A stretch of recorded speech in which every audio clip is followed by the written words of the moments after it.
श्रीरामचंद्रम शरणं प्रपद्ये श्रीरामदूतं शरणं प्रपद्ये। फरी एकवार जेना स्मरण में जेमनी स्मृति में जेमना पुण्य श्लोक नाम साथे आ एवोर्ड जोड़ायेलो छे एवा भगत बापू काग बापूनी चेतना ने प्रणाम करीने आ एवोर्ड स्वीकारीने आपणने गौरव आप्युं छे एवी आ 5 वंदनीय व्यक्तिओ आदरणीय वडील मुरब्बी श्री हरियन बापा, आदरणीय वडील मुरब्बी श्री याज्ञिक बापा, आदरणीय वडील मुरब्बी श्री विजयदान बापा અને એમના પ્રતિનિધિ તરીકે એમના પુત્ર પધાર્યા છે। આદરણીય બહેન દિવાળીબેન, આદરણીય માતા સ્વર્ગસ્થ બાપલભાઈના ધર્મપત્ની માતાજી, એમના સુપુત્ર, આપ સૌ વિવિધ ક્ષેત્રના વડીલો, કાગ પરિવાર, સૌ ભાઈ બહેનો,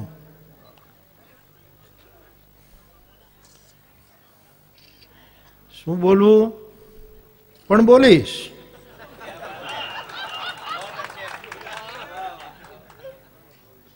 પણ એક 4 પંક્તિ ઉર્દુ ની કહીને બોલીશ।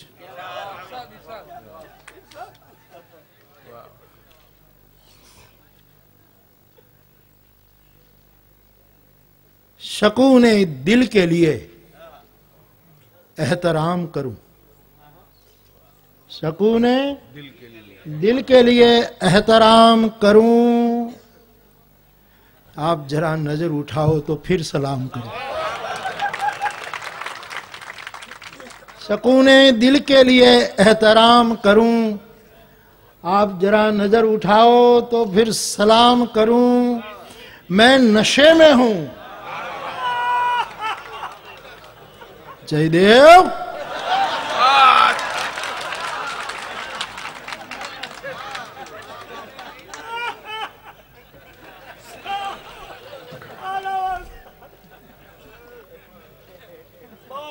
અને ખરેખર કહું છું હું નશામાં છું, પણ એ કોઈ કોથળીનો નશો નથી, એ કોઈ અહંકારનો નશો નથી, એ મારા તુલસીની ચોપાઈનો નશો છે। અને નામ ખુમારી નાનકા ચઢી રહે દિન રેન, એટલે હું તો આમ નશામાં જ છું। નશામાં હું છું ને બોલે છે જયદેવ।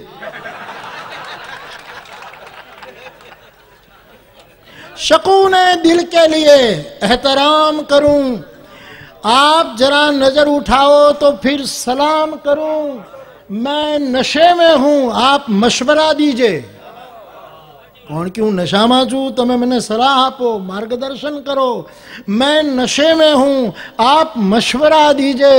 कहां से शुरू करूं, कहां तमाम करूं, કે મારે ક્યાંથી શરૂ કરવું ને ક્યાં પૂરું કરવું એની મને સલાહ આપો। बाप 5 वंदनी लोकवाणी, लोक शब्द, लोक सर्जन, लोक संगीत, लोक चिंतन, एना 5 वंदनी महापुरुषोनी, महान व्यक्तिओनी वंदना ज्यारे आपणे करी रह्या छीए त्यारे मने भगवान जगतगुरु शंकराचार्य याद आवे, कारण के ई पण एक मोटो कवि छे। शंकराचार्य समान कौन कवि है भाई, अद्भुत कविता। पण मारी दृष्टिए आपणे त्यां 3 प्रकारनी वाणी छे। एक ने हूँ श्लोक वाणी कहूं छूं, बीजे ने हूँ लोकवाणी कहूं छूं અને ત્રીજી ને હું શોકવાણી કહું છું। અને આ ત્રણેય વાણીને 3 કાળની સાથે સંબંધ છે। શ્લોકવાણી મોટે ભાગે ભવિષ્યવાણી છે। શ્લોકોમાં આર્ષ દર્શન, આર્ષ વાણી, શ્લોકોમાં આશીર્વાદ બોલાય અને પાછળથી પૂરા થાય। શ્લોકવાણી એનો અર્થ એમ નથી કે શ્લોકોમાં બીજું નથી, એમાં બધું જ છે, પણ શ્લોકવાણી, સંસ્કૃત વાણી એ ભવિષ્યની વાતો કરે છે. શોકવાણી એ ભૂતકાળને રટ્યા કરે છે. જેની તૂટે જોડ એને પછી માયા માય મીઠપ નહીં, કાગા વાતું કરોડ, પછી ભવલગ ભાવે નહીં. શોકવાણી હંમેશા ભૂતકાળ સાથે સંબંધિત, પણ લોકવાણી કાયમ વર્તમાન સાથે સંબંધિત. એનો અર્થ એમ નથી કે લોકવાણી ભવિષ્યવાણી નથી. લોકવાણીમાં પણ ભવિષ્ય કથન છે. દેવાયત પંડિત દાડા દાખવે, આ એના પ્રમાણો છે. અને લોકવાણીમાં મરસ્યાઓએ ભલભલાને રોડાવ્યા છે સાહેબ, પણ લોકવાણીનો જે સંબંધ છે એ વર્તમાન સાથે. શ્લોકવાણી એક વર્ગમાં સીમિત થઈ, શોકવાણી જાણે ઘટનાનો ભોગ બન્યા હોય એના ફળિયામાં સીમિત થઈ, પણ લોકવાણી એ જન જન હૃદયની વાણી છે. એવી લોકવાણી, લોક શબ્દ, લોક સંશોધન, લોક સંગીત, લોક સાથે જે જોડાયેલું આખું વિદ્યા છે, એવી 5 વ્યક્તિની જ્યારે આપણે વંદના કરીએ છીએ ત્યારે ભગવાન જગદગુરુ શંકરાચાર્ય અદ્ભુત લખે છે સાહેબ. એમનો એક ગ્રંથ છે અપરોક્ષાનુભૂતિ. વેદાંતનો એક બહુ જ મોટો ક્લિષ્ટ અને શિષ્ટ ગ્રંથ ગણાય અપરોક્ષાનુભૂતિ. એમાં માણસ કોઈ પણ વિદ્યાની ઉપાસના કરે, કોઈ પરમ તત્વને પામવા માટે યાત્રા શરૂ કરે ત્યારે એની અંદર કેટલા વિઘ્નો આવે એનું વર્ણન છે. ભગવાન જગદગુરુ આદિ શંકર એમ કહે છે કે તમે ન ઈચ્છો તો પણ આટલા વિઘ્નો વૈ બલાત, વિઘ્નાની તત્ર આયંતી વૈ બલાત, પરાણે બલાત તમારો પીછો કરીને આવા વિઘ્નો આવે. એમાંનું પહેલું વિઘ્ન છે અનુસંધાન રાહિત્યમ, બીજું વિઘ્ન છે આલસ્યમ, ત્રીજું વિઘ્ન છે રસાસ્વાદનમ, ચોથું વિઘ્ન છે નિદ્રા, અને 5મું વિઘ્ન છે લય. મને એમ લાગે છે આ 5 વિઘ્નોથી બચેલાઓની અહીંયા વંદના થઈ.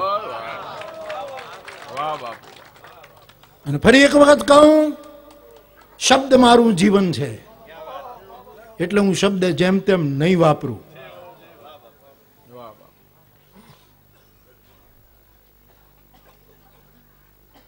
પહેલું અનુસંધાન રાહિત્યમ. જે વ્યક્તિને અનુસંધાન નથી રહેતું એ પરમ વિદ્યાને પ્રાપ્ત કરી શકતો નથી. અનુસંધાન રહેવું જોઈએ, અને અનુસંધાન આટલી ઉંમર સુધી ટેક્યું છે એવા કવિ હરિયંદ બાપો છે સાહેબ. અનુસંધાન ચાલ્યું આવે છે.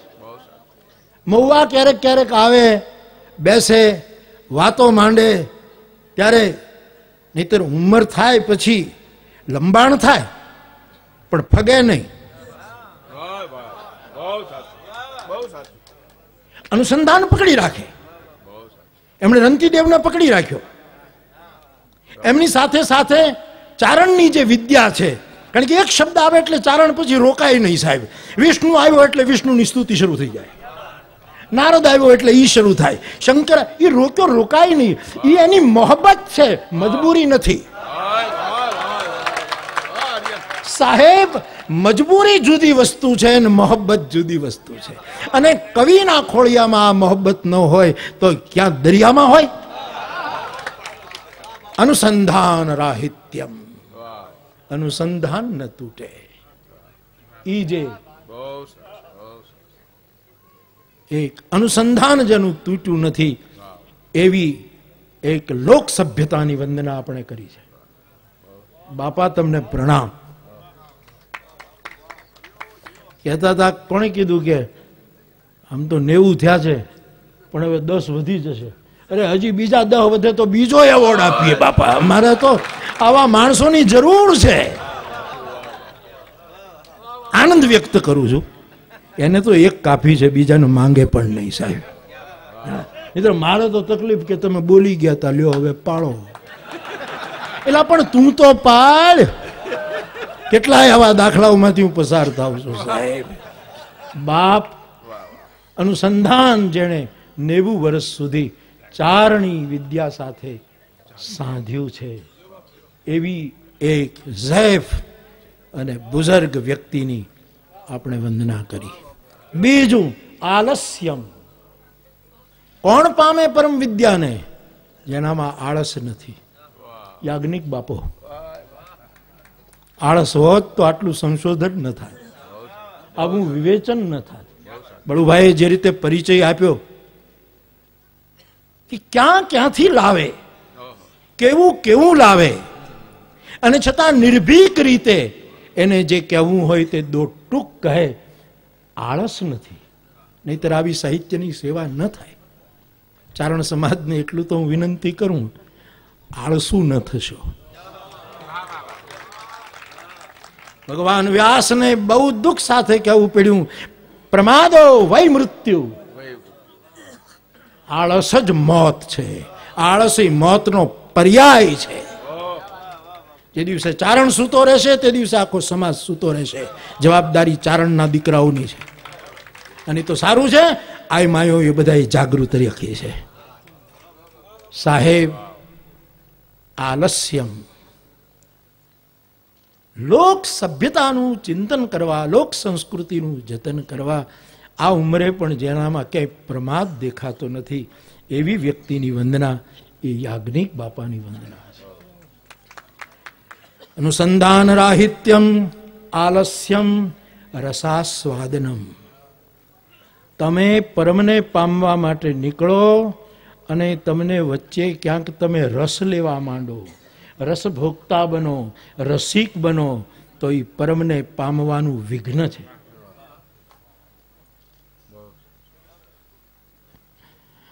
બાપલભાઈ ગિરીશ 3 વખત બાપલભાઈની સાથે ભાવનગર મહુવાની જે ટ્રેન BMT નેરો ગઈ, એમાં એ પેલું ફ્લેગ સ્ટેશન મંગળાની ક્યાંક, હા ત્યાં હોય. હું એક વખત આમ ઊંચડીથી આવું, અમે બંને જણા ભેગા થયા. મારી ઉંમર નાની, બાપલભાઈનો મારો ઘણો પરિચય આવી રીતે મારે એમનો. પણ પછી રામાયણની વાત ઉપાડે કે બાપુ રામાયણમાં ક્યાંય આતંકવાદ શબ્દ આવે છે કે નહીં? 35 વર્ષ પહેલા આતંકવાદ શબ્દ બાપલભાઈ મને પૂછતા હતા કે આતંકવાદ શબ્દ. સાહેબ જુઓ, એ કવિના માનસમાં ભારતનું ભવિષ્ય ક્યાંક આમ ધ્રુજતું દેખાતું. મિત્ર 35 વર્ષ પહેલાનો આતંકવાદનો વાત મારા પાસે એને પૂછી. આવી રીતે 3 વખત અમે ભેગા થયા. મહુવામાં પણ પોતે પધારે અને એમનો પરિચય મને રહ્યો. પણ એના માટે હું કહીશ કે એ રસિક નહોતા. કવિનો દીકરો, કવિતાનો ઉપાસક રસહીન ન હોઈ શકે. નહીં, કવિને અને ધરતીને રસહીન થવાની છૂટ નથી. તેથી ધરતી રસહીન થાય અને કવિ રસહીન થાય, અસ્તિત્વ એને મંજૂરી નથી આપતું. કવિ જો ઈશ્વર હોય, કવિ જો ઈશ્વરનું નામ હોય, શાસ્ત્ર નામમાં એક નામ જો કવિ હોય પરમાત્માનું, કવિ જો ઈશ્વરની ગીતાની અંદર કવિ નામ ઉષ્ણા કવિ, એમ કવિ એ ઈશ્વરની વિભૂતિ હોય. અને કવિ જો રામચરિતમાનસના આધારે સંતનું લક્ષણ હોય તો એને રસહીન થવાનો અધિકાર નથી. કારણ કે બ્રહ્મની ઉપનિષદમાં જે વ્યાખ્યા છે તે છે રસો વૈસહ. કવિ રસિક હોવો જોઈએ. કા રસહીન થઈ ધરા, દયાહીન થયો નૃપ કલાપી. તો રસાસ્વાદન એ મહત પ્રાપ્તિનું વિઘ્ન છે. હવે બાપલભાઈને જોઉં ત્યારે મને એમ લાગે કે રસિક તો હતા જ, નહીતર કવિતા ન રચી શકે. નરોત્તમ બાપાનું બહુ જ માર્મિક દર્શન હતું કે ચારણનો દીકરો જ હોય, પછી ભલે જૈન પરંપરામાં આવ્યો હોય તો જ શ્રૃંગારના દોહા લખી શકે, તો જ વીરતાની વાત કરી શકે. એ દર્શન બિલકુલ સટીક છે. બાપલભાઈ રસિક નહોતા એમ નહીં સાહેબ. કરી રંભ હરિ ચકવ ઇન્દુ, મેં એના મોઢેથી સાંભળેલું સાહેબ. હવે આ શ્રૃંગાર સાહેબ, ઊંઘ ઉડી જાય માણસોની. એ તારે ગાવાનું, મારા બાપે પછી તને ગાવાનું છે. આપણે આજ નક્કી કરેલું છે. અમારે છે ને કોઈ પણ સભા હોય અને જીવરાજ બાપુ સત્તાધાર વાળા આવે એટલે મારે એની સાથે આમ કરાર છે કે એક મંચ ઉપર આપણે હોઈએ તો બાપુ તમારે બોલવું જ પડશે. એ કારણ કે મને કાંઈ આવડે જ નહીં, અને વાતે સાચી, સાવ ભોળું હૃદય. મેં કીધું તમે જે બોલશો એનું ભાષ્ય મારે કરવાની મારી જવાબદારી, તમે જે બોલો. એક ડોક્ટરોની મીટિંગ, ડોક્ટરનો મંચ સાવરકુંડલામાં, મેં બાપુને કીધું કે તમે કાંઈક તો બોલો. તો મને કે ચલી ચલી રે પતંગ મેરી ચલી રે ચલી બાદલ. હવે એની વ્યાખ્યા પછી મારે આધ્યાત્મિક કરી અને કરી.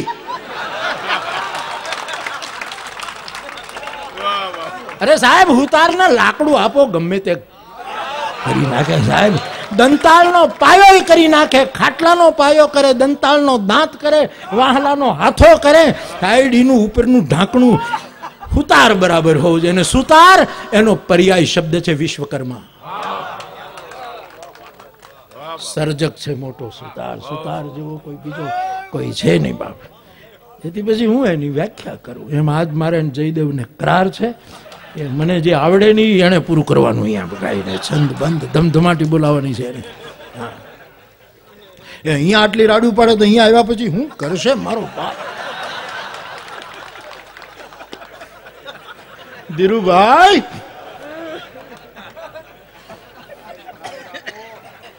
પણ કવિમાં રસ ન હોય હું સ્વીકારી ન શકું. કવિ હોય, ગાતો હોય, અને ગાવામાં રસ જોઈએ. રસ વગર ગવાય નહીં. તમે તો ગાય કેમ શકો રસ ન હોય તો? દિવાળી બેને હજી માં હજી એમને સૂર ને સ્વર પકડી રાખ્યો છે. હા, અમે તો એક સુગમ સંગીતના આર્ટિસ્ટ બેનની સાથે એમને ગાતા, પણ પાછળ રહી ગયા. ના, આ આપણી બેન ક્યાંની ક્યાં પહોંચી ગઈ સાહેબ. લગ્ન પ્રસંગે બરાબર પહોંચાઈ નહીં, આમ લટકી જવાય સાહેબ કે ગઈ ગઈ.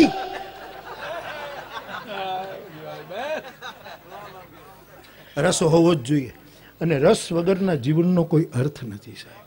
રસ તો જોઈએ જ જીવનમાં. રસ વગર જીવાય કેમ?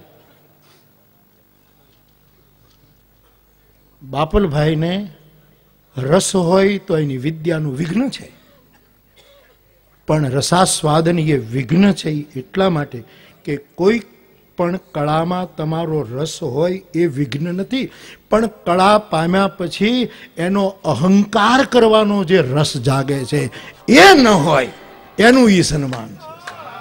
કારણ કે આપણને કંઈક આવડી જાય એના અહંકારનો એક બહુ જ મીઠો રસ શરૂ થાય છે સાહેબ.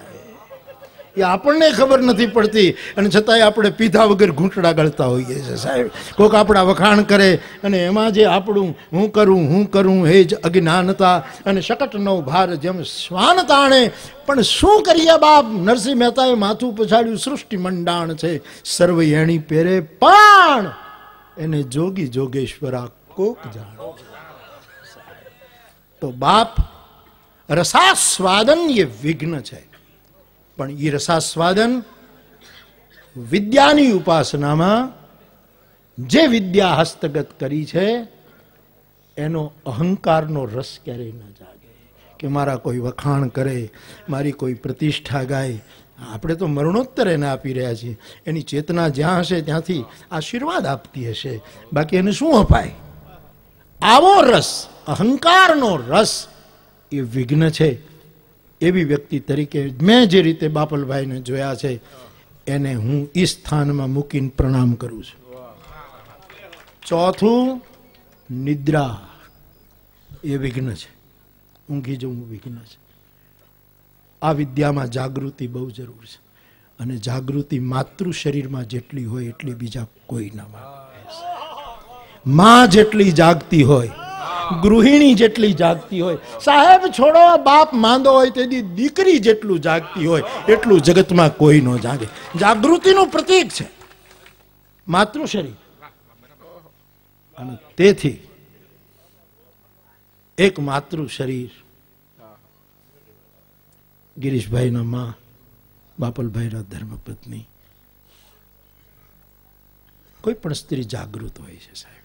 એનો અર્થ એ સૂતી નથી એમ નહીં, પણ એ નિદ્રાધીન નથી. એ સુવે. સુવા માટે આપણા શાસ્ત્રોમાં શબ્દ છે તમસ. તમ એટલે નિદ્રા. પણ આવી માતાઓ,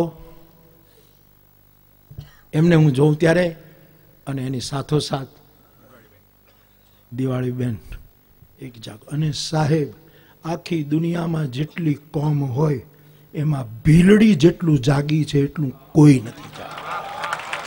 એની સાક્ષી મારું રામાયણ આપે છે. સરોવર કાંઠે શબરી બેઠી અને રટી રામનું નામ 24 કલાક સાહેબ અખંડ. કારણ કે રામ ક્યારે આવે કાંઈ નક્કી નહોતું સાહેબ. अभी तो उसका पाना बाकी है, लेकिन उससे पहले मुझे खोने का डर लगता है. उर्दू शायर कहे છે साहेब, मैं अपनी तन्हाई में भी मुझसे जुदा होने से डरता हूं और अभी उनको पाना बाकी है और उसको खोने से डरता हूं. મને બીક લાગે છે કે હું એને ખોઈ ન નાખું. અને સાહેબ, मेरी पलकों में एक तस्वीर रहती है, मेरी पलकों में एक तस्वीर रहती है, रंग उसका धुल न जाए इसलिए मैं रोने से डरता हूं. મારી આંખમાં કોઈની એક મૂરત છે, શબરી નામની ભીલનીની આંખમાં એક રામની મૂરત, અને એ મૂરત પણ એના ગુરુએ આપેલા વચન ઉપર ભરોસો રાખીને એ કેટલું જાગી હશે. અને એ પરંપરામાંથી આવેલી દિવાળી બેન સાહેબ, આમ ન હું જોઉં છું જાગતી. હા, એના તો રોટલા અમે ખાધા છે. જ્યારે જ્યારે અવસર મળે ત્યારે એનો એ સૂરમાં જાગે છે, સ્વરમાં.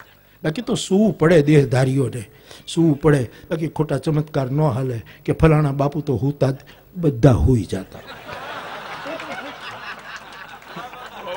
એવું તો હોય યાર. રાજસ્થાનમાં ભીલવાડામાં કથા, ભીલવાડામાં, અને એક મહાત્મા, મારા માટે તો બધા વંદનીય જ છે સાહેબ. મહાત્મા આવ્યા, પેલા એના શિષ્યો આવ્યા અને કીધું કે 435 વર્ષ થયા છે બાપુને. મેં કીધું તો જેટલા વર્ષ હોય પણ પધારે, જરૂર આપણે દર્શન કરીએ, એની વાણીનો લાભ લઈએ. 435 વર્ષ હોય તો કેટલો અનુભવ હોય સાહેબ. બેઠા, બહુ નાની ઉંમરના.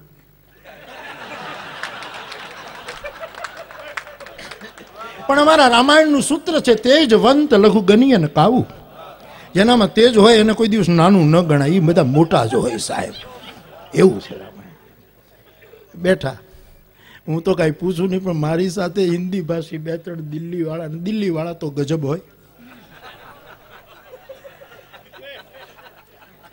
એમાં એને પૂછ્યું કે બાપુ 435 વર્ષ થયા, તે તમને કંટાળો નથી આવતો?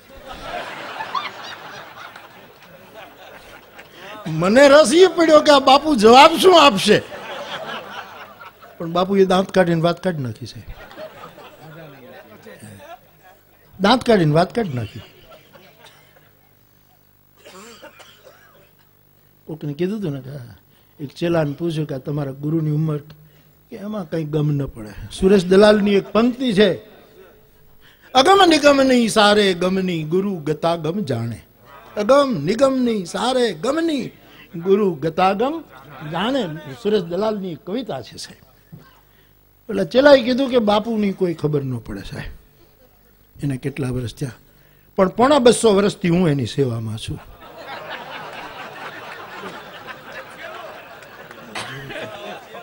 પોણા 200 વર્ષથી તો ઈ સેવા કરે, એટલે હવે બાપુની જે આપણે અંદાજ, એટલે બધા હોઈ જતા હોય. મારા બાપ, વિજ્ઞાન કહે છે તમે સુવો નહીં તો ગાંડા થઈ જાઓ.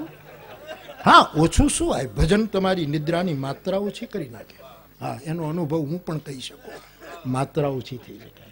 જેને ભજનનો આહાર, જેને વચનનો આહાર, એની નિદ્રાની જરૂર ન પડે, સ્ફૂર્તિ એમને રહી શકે, એવું બની શકે. પણ જાગૃતિ એટલે સૂવું નહીં એમ નહીં, પણ કોઈની પ્રતીક્ષા, ઊંઘમાંય પ્રતીક્ષા. આવશે આવશે આવશે. જાગૃતિની મહિલા સમાજની આચાર્યનું કોઈને જો બિરુદ આપવું હોય તો તલગા જરડું શબરીને આપે. જાગૃતિ ધર્મની કોઈ નારી સમાજમાંથી જો આચાર્ય સ્થિત કરવી હોય તો એમાં મને શબરીનું નામ આવે છે. એ કુળની એક બહેન, એક માતાજી, એને જાગૃતિનો એવોર્ડ મારી દ્રષ્ટિએ જાય છે. અને વિજયદાન બાપાને મેં જોયા નથી. ભગવાન આપણા બધા માટે એની પાસે આ ચારણી સાહિત્યની વધારે ને વધારે સેવા કરાવે અને ક્યારેક હું જાઉં તો એને રૂબરૂ મળી શકું એવો મનોરથ છે. હું પણ જે રીતે અહીંયા પરિચય અપાયો અને કૈલાસદાનભાઈએ એમની જે વાત જે રીતે રજૂ કરી કે હું 5 મિનિટ શું કહેવું એ મને આમાં ઓલું લાગે અને 5 દિવસ બોલવું હોય તો પણ એવું લાગે. સાહેબ, ફળને જોઈને જાડવાનો નિર્ણય થઈ જાય. ફળ જોવો એટલે ખબર પડી જાય. બળવાય આવી વાત તો કરાય નહીં. વ્યક્તિ હાજર નથી, કરાય નહીં. પણ આજ હાજર નથી એની જ આપણે ચર્ચા કરીએ છીએ. કાક બાપુ ક્યાં શરીરથી હાજર? મને એક બહુ જ મોટા સાહિત્યકારે હવે હાજર નથી. અસ્મિતા પર્વમાં એક વખત તો હાલ્યો જતો હતો. મને કે તમારા ગુરુ આટલા બધા મહાન હતા? મેં કીધું આને શું તકલીફ થઈ હશે? મારો ગુરુ છે, તારે કાંઈ લેવા દેવા નથી. આચાર્ય રજનીશજીને કોઈએ પૂછ્યું કે તમારા ચેલાઓ નાચે ને ગાય ને જેમ તેમ વર્તે ને હાથમાં હાથ નાખીને ફરે ને આ તમારા ચેલા તમને કાંઈ થતું નથી? તો કે એને જે કરવું કરે, इसमें मेरा क्या એ કરે. તો પણ તમારા આશ્રમમાં રહીને કરે તો કે इसमें तेरा क्या? આશ્રમ મારો, એમાં તું શું કામ જીવ બાળે છે? કાંઈ લેવા દેવા વગરનો. અને એ મારા ચેલાઓ को इसमें मेरे क्या? उसकी स्वतंत्रता है, उसकी निजता है. કોઈ ગુરુ ભારતીય પરંપરામાં શિષ્યને બંધનમાં નથી નાખતો. એની નિજતા, એની મૌલિકતા. જ્ઞાનની ચર્ચા કરતા એક દાઢીવાળો યુગ પુરુષ રવિન્દ્રનાથને કહેવું પડ્યું હતું, knowledge is without fear, where the head is held high. જ્યાં મસ્તક ગૌરવથી ઊંચું રહેતું હોય. અને કવિવર રવિન્દ્રનાથ ટાગોરે બીજું કાંઈ ન, મારે નિર્ણય કરવો હોય તો સાહેબ મારા માટે એક જ પંક્તિ આણે આપી હોત ને તો નોબેલ લઈ જાત. એ હતી, આમાર આમાર ઉત્સવ અમાર જાતિ, આનંદ અમાર ગોત્ર. સાહેબ એકમાં.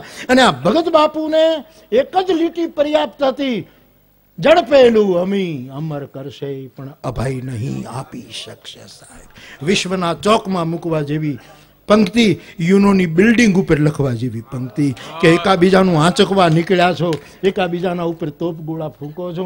એ આંચકેલું તમને કદાચ અમર કરી શકશે પણ કોઈ શાંતિથી સૂઈ નહીં શકો. સાહેબ અભય નહીં આપી શકશે. તો head is held high and knowledge is without fear. જ્યાં જ્ઞાન ભયથી મુક્ત હોય.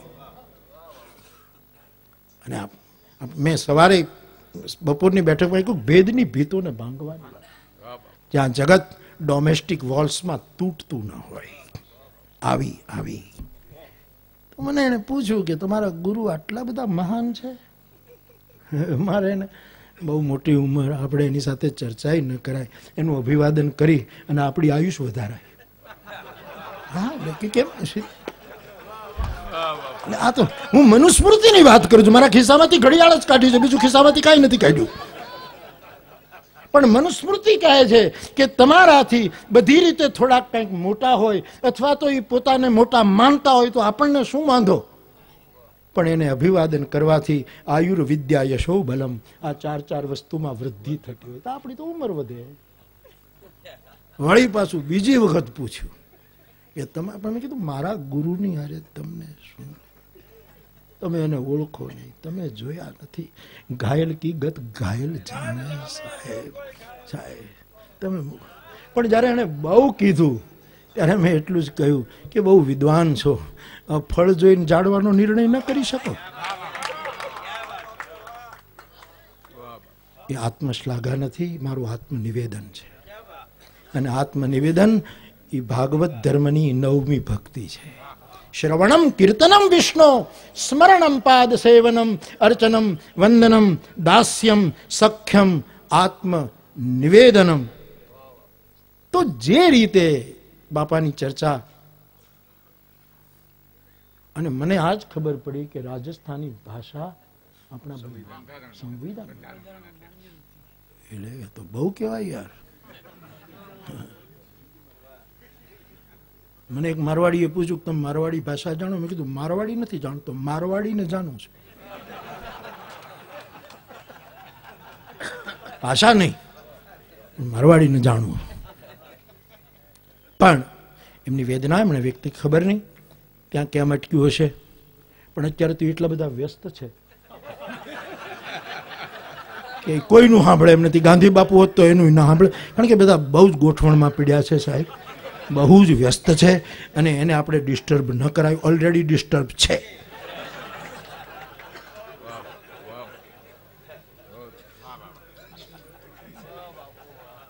અને સાહેબ કવિ વગર આ બધાને કોણ ચેતવશે?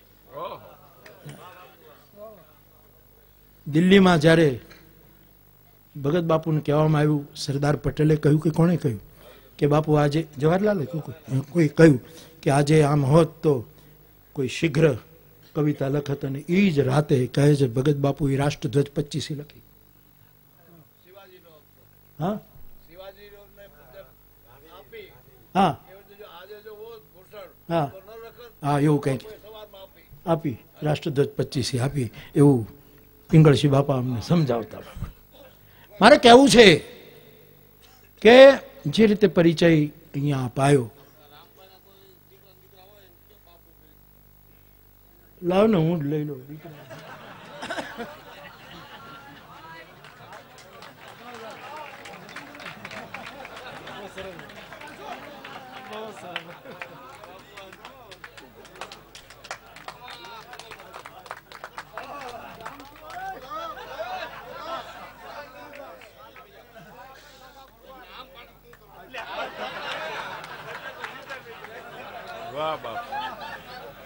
આખું દિલ્હી રૂપિયાની પાછળ દોડે છે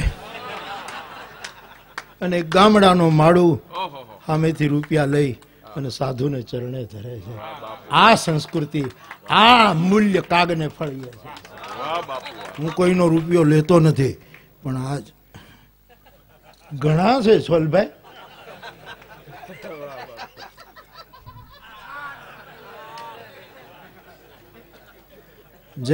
જયદેવ લઈ લે બાપ પ્રસાદી પહોંચ.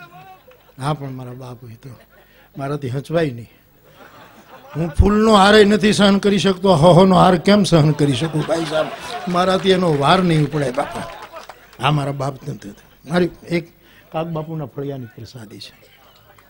તો હું વાત એ કરતો હતો કે 5મું વિઘ્ન છે લય. લય એટલે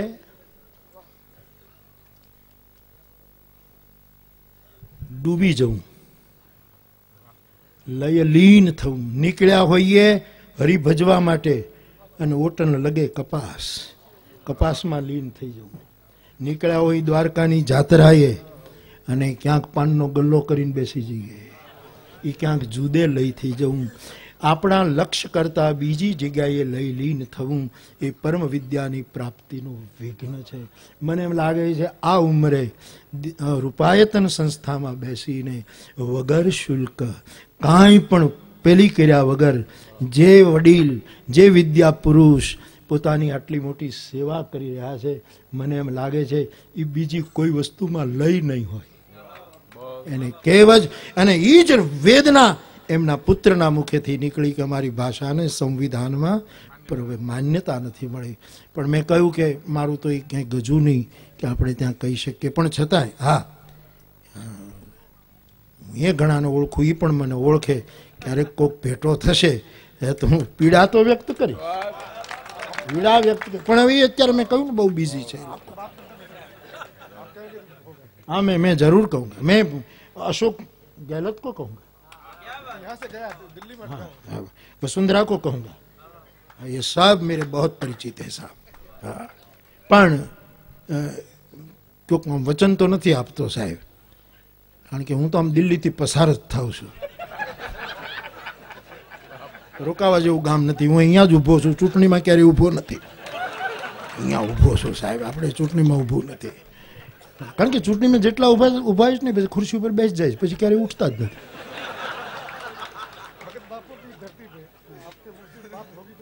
मैं जरूर आपका संदेश जरूर पहुंचाऊंगा, अवश्य.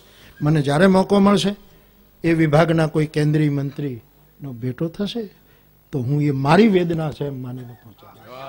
કારણ કે મારા એક વિદ્યાપુરુષની વેદના છે જે બીજી કોઈ વસ્તુમાં ઇતર પ્રવૃત્તિમાં લઈ નથી પામ્યા, પણ એક લયલીન છે, લવલીન છે. એવી એક પાંચમી વંદના આપણે રાજસ્થાનની વિદ્યાની ઉપાસના કરનાર એક વયોવૃદ્ધ વ્યક્તિની કરી છે. એમના પ્રતિનિધિ તરીકે આપ આવ્યા છો. તો અનુસંધાન રાહિત્યમ આલસ્યમ રસાસ્વાદનમ નિદ્રા લય આ વિઘ્ન છે. પણ અહીંયા જેની વંદના થઈ એણે અનુસંધાન છોડ્યું નથી, જાગૃતિ છોડી નથી, બીજા ક્ષેત્રમાં લયલીન થયા નથી, આળસ સેવી નથી, પ્રમાદ કેળવ્યો નથી. આ બધા જે લક્ષણો અહીંયા જે સિદ્ધ થાય અને અહંકારના રસને જેણે માણ્યો નથી એવી પાંચ વ્યક્તિઓની વંદના કાગને ફળીએ થઈ છે. એ આપણા માટે આનંદનો વિષય છે. મને એક ભાઈ કહેતા હતા કે આ પ્રથાને ફેરવો ને, કે આપણે કોઈને એવોર્ડ આપીએ એટલે એને અહીંયા શું કામ બોલાવીએ, ત્યાં જઈને આપો તો. સાહેબ, આ સામાન્ય વ્યક્તિઓ નથી, આ વિદ્યાના સિંહાસનો છે. વિદ્યાના સિંહાસન. બહુ હૃદયથી કહું છું, હું શબ્દ જેમ તેમ ન વાપરી શકું, કારણ કે મારે શબ્દની સાથે પનારો પડ્યો છે સાહેબ. હું કેમ વાપરી શકું, કારણ કે શબ્દના આશીર્વાદથી તો જીવાય છે. આ સિંહાસન છે. અને મારે રામાયણનો નિયમ છે કે ગમે તેટલો મોટો માણસ હોય એની પાસે સિંહાસન આવે છે. નાનો હોય કે મોટો હોય, સિંહાસન એની પાસે આવે છે. સાહેબ, આને ક્યાંય ઉઠાડ્યા ઉઠે નહીં. આપણી ભાષામાં કહીએ તો હોનાની હાંકડોથી ખેંચાય નહીં. આ બધા વિદ્યાના સ્થાનો આપણે ત્યાં સામેથી આવ્યા છે, આપણને દર્શન આપવા માટે. એવી હૃદય, આમાં કોઈ વખાણ બખાણ છે જ નહીં સાહેબ. હું કાંઈ કવિ થોડો છું કે વખાણ કરું. એટલે પણ આ કાંઈ એ તો આપણું કઈ આપણું કઈ આપણા કોઈક વખાણ કરતા આપણને તરત નથી ખબર પડી જતી. પણ હવે ગમે, રસ આવે એનું શું કરવું સાહેબ. પણ આપણને ગમે કે ના ના કંઈક હોવ તો હું.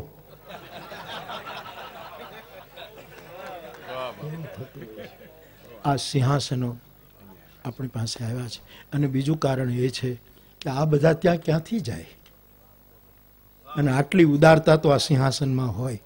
આ જડ સિંહાસન નથી, આ જંગમ સિંહાસન. અને કવિના સિંહાસન તો પાંખુવાળા હોય છે સાહેબ. એની કવિતાની પાંખે, દોહાની પાંખે, છંદની પાંખે એ ઉડતા ઉડતા આપણે ત્યાં આવે. અને છેલ્લે એટલું જ કહું કે વિષ્ણુનું વાહન ગરુડ, શંકરનું વાહન વૃષભ, માં ભગવતી અંબાનું વાહન વાઘ કે સિંહ. જે ગણો તે, કોઈનું મત્સ્ય, કોઈનું ફલાણું. કવિઓનું એક જ વાહન છે, એનો શબ્દ છે. એ શબ્દ ઉપર ચડીને આવતો હોય છે સાહેબ. અને શબ્દ ઉપર ચડીને જાય એને દુનિયાની કોઈ સરહદો રોકી ન શકે, એને કોઈ રોકી ન શકે.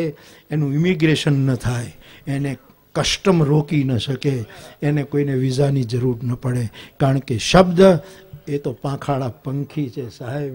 શબ્દમાં જીનકું ખબર પડી. હા, પંખી હોય. ગહેરી નદિયા નીર ઘનેરો, પણ પંખીને શું પડી. ગમે તેટલી ઊંડી નદી હોય, ખૂબ પાણી હોય, પક્ષીને શું.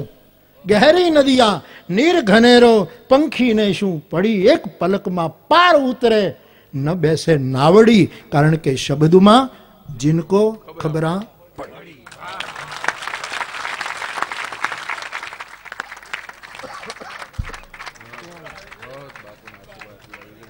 બાપુના આશીર્વાદ આપણી ઉપર ખૂબ ઉતરા। કાર્યક્રમનો પહેલો દોર અહીંયા પૂરો થાય છે। અમે નીચે ઉતરીએ। કલાકારો કાગવાણી રજૂ કરવા મંચ ઉપર આવે એવી વિનંતી છે।